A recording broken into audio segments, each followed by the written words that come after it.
भोकरदन तहसील कार्यालयाचा कारभार राजूर गणपतीतून केवळ घोषणाबाजी, कारवाई शून्य. असीमा मित्तल यांच्या भूमिकेवर प्रश्नचिन्ह.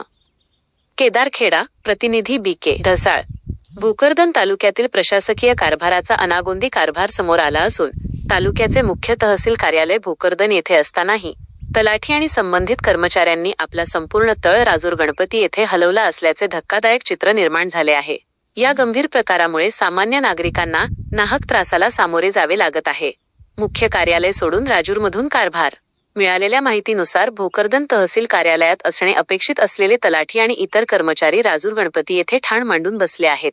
आपले लॅपटॉप, कॉम्प्युटर आणि शासकीय दप्तर घेऊन या कर्मचाऱ्यांनी राजूर गणपती येथील ठिकाण जणू काही मुख्य तहसील कार्यालय असल्यासारखे फुलवून टाकले आहे.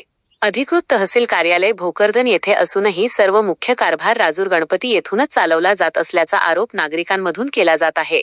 यामुळे कामासाठी भोकरदन येथे येणाऱ्या ग्रामीण भागातील जनतेला रिकाम्या हाताने परत जावे लागत आहे. केवळ आश्वासनांची खैरात, कारवाई मात्र शून्य. या संपूर्ण प्रकरणावर आणि प्रशासकीय ढिसाळपणावर वरिष्ठ अधिकारी असीमा मित्तल यांच्याकडून केवळ आश्वासने दिली जात आहेत.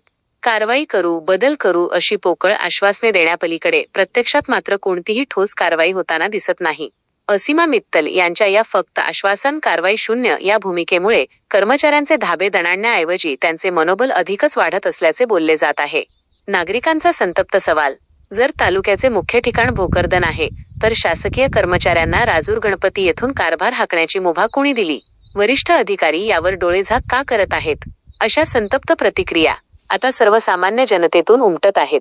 या तात्पुरत्या प्रशासकीय केंद्रावर तात्काळ आळा घालून मुख्य कार्यालयातून कारभार सुरू करावा अशी मागणी जोर धरत आहे.